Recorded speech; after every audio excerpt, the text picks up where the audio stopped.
안녕하십니까. 가을의 문턱으로 들어서는 시점에 한국 캡탈마켓의 화두에 대해 짚어보고 담론화하는 더벨 포럼에서 다시 찾아뵙게 된 신한투자증권 기업금융본부장 권용현 상무 인사드리겠습니다.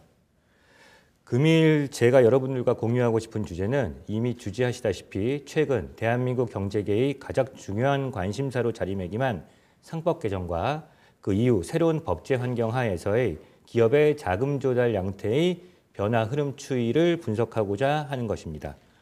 코리아 디스카운트 해소를 위한 주주가치 제고, 주주 권익의 옹호 및 기업 지배구조의 투명성 확대 차원에서 시작한 근본 상법 개정의 영향은 21세기 이후 대한민국 기업 경영 환경의 근간을 바꿀 수 있을 정도로 큰 파급 효과가 예상된다는 점에서 금일 제가 준비한 세션에서 완전하고도 포괄적인 접근이 어려움에도 불구하고 법 개정의 취지, 그리고 그 배경, 현재 대한민국 기업이 당면한 상황과 과거의 사례, 현재 시장의 기류 등을 살펴봄으로써 이 모든 사항들을 종합적으로 감안해 논의를 시작해 보도록 하겠습니다.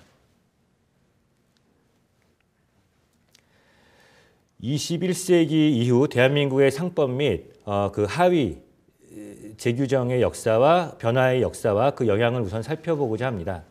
2009년은 기업 경영에서의 의사결정의 유연성 제고 및 글로벌 스탠다드에 부합한다는 취지 하에 과거 증권거래법을 자본시장법으로 통칭하면서 증권의 발행, 공시와 내부자 거래 등에 대한 규제를 강화했고 전자투표제, 자기주식 취득 요건 완화, 아울러 미국처럼 액면가가 없는 무액면 주식의 도입을 통해 주식 발행 요건을 완화하려 노력했던 점이 주목할 만한 부분이었습니다. 근본 이전까지 가장 큰 폭의 변화가 있었던 2011년 상법 개정의 경우 기업 경영활동의 편의 제고 및 자금 조달의 용이성에 보다 큰 포커스를 맞춘 사례였습니다. 삼각합병, 스탁 컨시더레이션을 통한 M&A 인수대가의 다양화, 자기주식 취득 및 처분의 자유화, 사채 발행의 자유화 및 다양한 종류 주식의 도입 등이 그 대표적인 예라 말씀드릴 수 있을 것입니다. 특히 자본시장법에 명시되었던 교환사채를 상법 조항에 추가함으로써 비상장 기업의 자금 조달 저변을 확대했습니다. 과거 상법 개정을 통해 기업 경영에서의 플렉서빌리티를 거양하는 데 중점을 두었다면 2013년 및 그 이후 관련 하위법인 자본시장법과 그 규정의 재개정을 통해 실무적으로 간과하거나 악용될 여지가 있는 사항에 대한 방어 규제를 중요한 것이 큰 특징이라고 볼 수 있습니다. 소액주주 권익 보호를 위해 섀도우 보팅 폐지, 신주인수권 증서의 상장 의무화, 분리형 BW 발행 금지 등은 물론이거니와 보다 세부적인 운용의 묘를 살리기 위해 메자닌 시장에서의 부작용을 최소화하기 위한 사모 발행 CB의 리픽싱 가격의 리바운드 조항 준용 등이 의무화하는 규정을 제측했던 사례이기도 합니다. 근본 상법 개정의 시장 파급 효과를 조심스럽게나마 예측하는 자리인 만큼 과거 11년 상법 개정 이후 시장의 딜 트렌드 변화 관점에서 각 트랜잭션 세그멘테이션별 출회되었었던 딜을 통해 그 시사점을 찾아보도록 하겠습니다. 2000년대 초반부터 2011년까지는 여러 금융지주사들 그리고 아울러 공기업 민영화를 추진하기 위해 설립했었던 공사 설립 등의 주요 공공기관 민영화를 위한 프라이빗타이제이션 측면에서의 M&A와 IPO 출회가 시장의 메인 테마를 형성한 가운데 순환 출자 해소를 위한 지주회사 전환, 이에 따른 포괄적 주식 이전 및 교환 등이 지배구조 리스트럭처링의 주요 비중을 차지했었고 ECM 측면에서는 금융지주회사의 자기자본 확충을 위한 유상증자, 인수금융시장의 본격적인 개화기를 통해 M&A 이후 FI 엑싯을 위해 시도했던 IPO, 강화된 금산분리 정책 및 지주회사 전환에 따른 계열회사 지분 매각, 블락 트레이드 등이 시장 흐름을 주도했던 시기라고 볼 수 있습니다. 2012년 상법 개정 이후 주목할 만한 변화는 상법상 자기자본 대비 4배까지의 사채 한도 조항을 폐지함과 동시에 회사채 수요예측 제도가 정착되면서 회사채의 대규모 발행 유인과 프라이싱의 투명성에 따른 DCM 시장의 활성화를 꼽을 수 있을 것입니다. 아울러 상장사의 BW 발행 규제와 종류 주식 발행의 법적 근거 확립은 현재는 마켓놈으로 탄탄히 자리매김한 전환우선주, 신종자본증권 등 기본적인 피어 에쿼티 인젝션 이외의 기업의 자본 확충 방안에 다양한 옵션들을 제공하게 되었습니다. 2017년 이후에는 성장 속도가 빠른 자회사의 멀티플 레버리징 전략의 일환으로 IPO를 추진하면서 신사업 추진 자금을 마련하는 전략에 대해 많은 대기업들이 고민을 시작했고 결국 이는 모회사 주주에 대한 주주가치 훼손 논란 및 상장 후 더블 카운팅 이슈에 직면하게 되는 코리아 디스카운트 해소를 위해 밸류 프로그램 및 현재 상법 개정을 추진하게 된 여러 동인 중 하나로 그 트리거 포인트가 되었다고 볼 수 있겠습니다. 상법 개정이 본격적으로 논의되고 있는 현재 시점에서는 비단 상법 개정뿐만 아니라 대내외 매크로 위험 및 불황에 대비한 캐시 확보 차원에서 자사주 그리고 계열사 보유 지분에 대한 홀딩 다이베스처가 교환 사채 및 PRS 형태 등으로 시연되고 있는 상황입니다. 그렇다면 양적으로 그리고 정성적으로 계속적으로 팽창하고 발전하고 있는 대한민국 캐피탈 마켓의 현황에 대해 한층 더 깊이 살펴보도록 하겠습니다. 우선 과거 10년간 기업의 자금 종달 형태를 분석해 보자면 은행을 통한 대출로 대변되는 간접금융과 주식 및 채권 등의 시장의 직접 발행을 통해 시장 투자자들로부터 자금을 조달하는 직접 금융시장 규모의 과거 추이를 보실 수 있을 것입니다. 경제 규모의 확대에 따른 산업자본 및 금융자본의 성장, 보다 활발해진 외국 자본의 유출입, 신성장 산업의 속도감 높은 팽창을 통해 은행 대출로 대변되던 간접금융시장 규모도 작년 말 기준 1,300조 원대로 성장하는 동안 아울러 이와 동시에 직접금융 방식의 조달도 과거 20년간 거의 10%에 달하는 연평균 누적 성장률을 시현하면서 2020년 이후 200조 원 이상 규모의 시장을 안정적으로 시현하고 있고 작년에는 거의 300조 원을 바라보는 시장에 다다르게 되었습니다. 마켓 세그멘테이션을 통해서 세분화된 딜 타입의 구성을 살펴보도록 하겠습니다. 최근 10년간 ECM 시장은 연평균 누적 성장률 4%대를 성장하면서 2015년 41조 시장에서 24년 거의 56조 시장으로 성장하였습니다. 반면 DCM 시장은 2배 이상인 9%대의 CAGR로 성장하면서 2015년 97조 시장에서 2024년 200조 시장에 다다르게 되었고 25년 3분기 말 현재 170조 원을 기록하면서 올해 역시 역대 최대 발행 규모의 기록을 경신할 것으로 예상하고 있습니다. ECM 시장을 프로덕트별로 살펴보자면 유상증자가 최근 5년 평균 전체 시장의 대략 한 60%를 차지하고 있고 그 뒤로 메자닌이 18%, IPO 15%, 블락딜이 8%의 순서로 그 비중을 차지하고 있는 것을 확인할 수 있습니다. IPO 붐이 일었었던 2021년, 2022년에는 IPO의 전체 비중이 20%를 상회하였으나 그 이후 IPO 붐업이 조금 컴다운되는 시기를 거치면서 현재 전체 시장에서의 IPO 비중은 한 자리 숫자를 기록하고 있습니다. 메자닌의 경우 21년 금융당국의 규제 강화로 전체 발행 비중이 13%대까지 하락하였다가 현재 점진적인 양적인 회복을 시현 중이며 25년 3분기 말 기준 유상증자 57%, 메자닌 20%, 블락딜이 14%, IPO 8%대의 비중을 차지하고 있는 것을 확인할 수 있겠습니다. DCM 시장을 상품별로 살펴보자면 최근 5년 여전체의 발행 비중이 대략 47%를 차지하고 있고 신종자본증권을 포함한 회사채의 비중이 40%, 그리고 ABS 비중이 12%를 차지하고 있습니다. 2024년 여러 가지 그 저금리 기조의 단초가 제공되던 시점을 기화로 하여 기업들이 그럼에도 불구하고 부채 비율 관리를 위해 유상증자 대신 신종자본증권 발행을 선택하였고 24년 회사채 중 신종자본증권의 발행 규모는 대략 18.6%에 달하게 되었습니다. 25년 3분기 말 기준 현재 넷캐피탈 마켓 시장은 회사채 50%, 그리고 FI들의 여전채 43%, 자산유동화증권 9%로 구성되어 있으며 회사채 중 신종자본증권의 발행 비중은 대략 한 10% 내외 수준으로 판단되고 있습니다.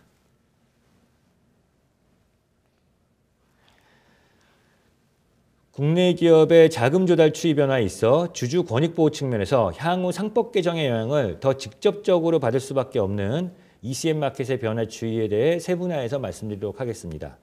2차 전지, 바이오 등 신산업 생태계의 등장에 힘입어 22년 역대 최대 규모의 시장을 형성한 이후 IPO와 유상증자 시장으로 구분되는 ECM 시장은 그 규모가 지속적으로 축소되고 있음을 확인하실 수 있을 것입니다. 특히 23년 이후부터는 대기업의 물적 분할 이후 상장에 대한 시장의 반박 여론이 쟁점화되면서 이에 대한 정부 정책 기조 그리고 확실한 주주 보호 대책이 강구되기 전까지는 해당 성격의 IPO 딜출에는 난망할 것으로 전망됩니다. 유상증자의 경우 24년 중반 밸류업 프로그램의 추진과 더불어 실행에 있어 가장 큰 영향을 받은 프로덕트라 해도 과언이 아닐 듯합니다. 감독원의 신고서 수리 과정에서 과거 대비 훨씬 더 큰 심사 부담을 느끼면서 많은 기업들이 유상증자를 우회하는 방식의 자본 조달을 선택했고 현재 전체 주주에 대한 이익 보호와 주주에 대한 피두시어리 듀티를 이사의 의무로 명시하는 근법 상법 개정안이 통과된다면 지배구조 및 이코노믹스 차원에서 유상증자를 통한 캐피탈 인젝션의 선택지는 당분간은 상당히 제약적으로 작용하지 않을까 판단되고 있습니다. 실제 공모 유상증자의 경우 21년도 14.9조에서 올해 상반기 2.7조까지 그 시장 규모가 상당 부분 큰 폭으로 축소되면서 이러한 현상을 방증하고 있습니다.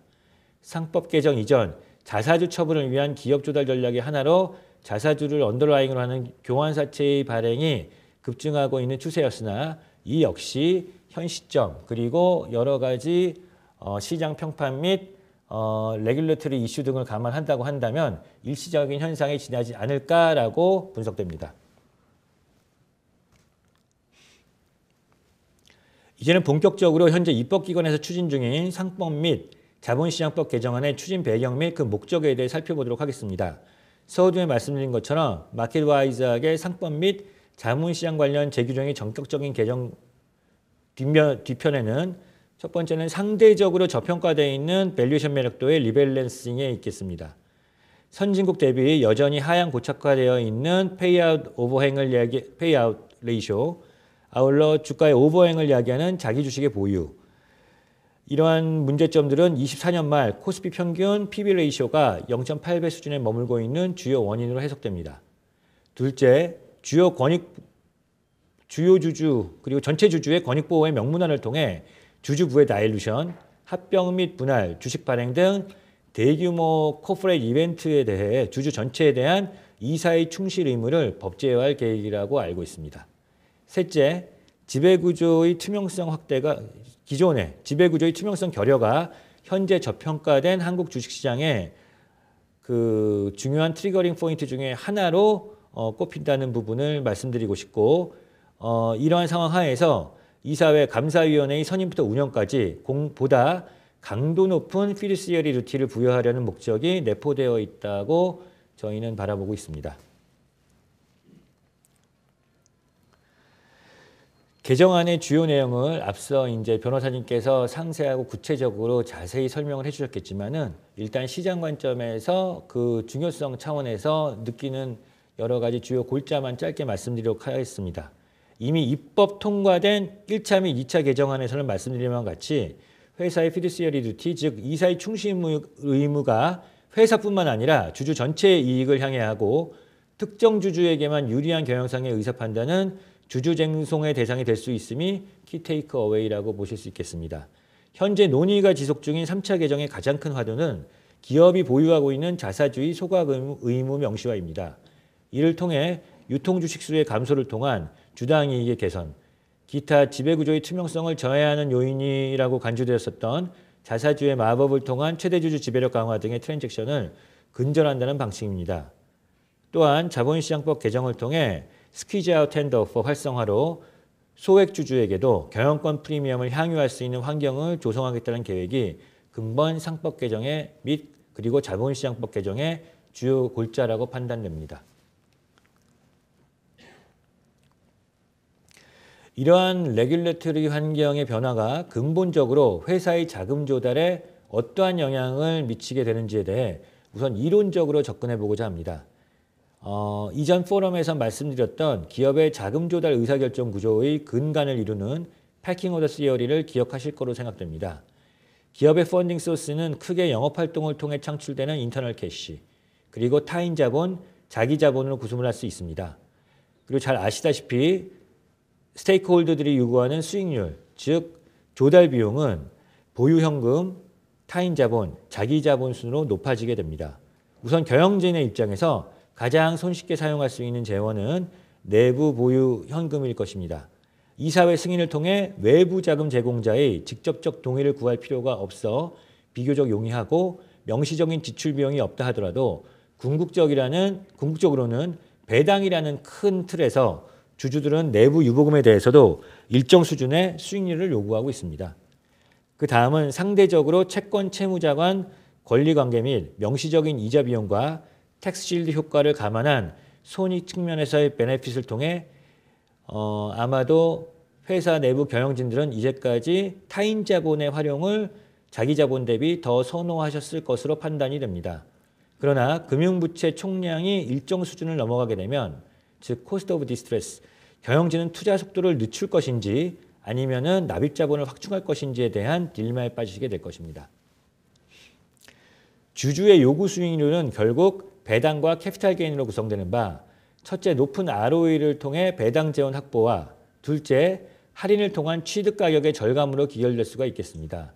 이 두 가지 요인으로 인해 자기 자본 조달 비용이 타인 자본 비용 대비 보다 불확실성화의 경영 환경 속에서 암묵적으로 높게 형성되는 것이 사실입니다.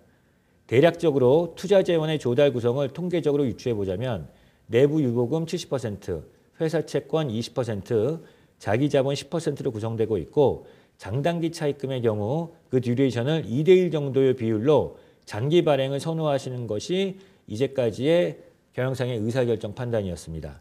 물론 이 패킹 오더 시어리의 경우 시장으로부터 인정받는 긍정적인 시그널의 유즈 오브 프로시드, 즉 자금의 사용 목적이 실질적으로 투자자들에게 호재로 다가갈 때 통용되는 이론이고 투자자 관점 측면에서 바라봤을 때 레드 플래깅 시그널, 즉 악재라고 판단된다면 그 기업의 의사결정은 역순으로 신주 발행 그리고 부채 발행 이후 내부 유보금의 사용으로 역행하게 되는 것을 알 수 있습니다. 아까 말씀드린 바와 같이 개정상법의 영향에 있어 기업 내 의사결정 과정이 중에 가장 힘들어지는 부분이 ECM, 즉 자기자본의 조달이 되리라는 이유를 해당 슬라이드에서 설명드리고자 합니다. 고전적으로 투자자의 자기자본에 대한 요구 수익률, 즉 코스트 오브 에쿼리는 CAPM, 자본자산 가격 결정 모형에 의해 결정됩니다. 기존 무위험 수익률과 리스크 프리미엄, 개별 기업의 시장에 수렴하는 체계적 위험인 베이라로 구성되었던 CAPM 캐픈 포뮬라의 상법 개정의 효과를 반영해 본다면 의사결정권자들 입장에서는 주주가 요구하는 추가적인 무형의 수익률, 저희는 이를 통칭해서 거버넌스 메인테넌스 코스트라고 명칭했습니다. 이 거버넌스 코스트에 대한 고려를 간과할 수 없는 상황이 될 것으로 예상되기 때문입니다. 매우 익숙한 슬라이드실 텐데요. 기업의 자금 조달 우선순위, 즉 패킹 오더의 하이어라키를 주주와 채권자의 요구 수익률과 그 리턴, 만기의 함수 관계로 설명하고 있는 슬라이드입니다.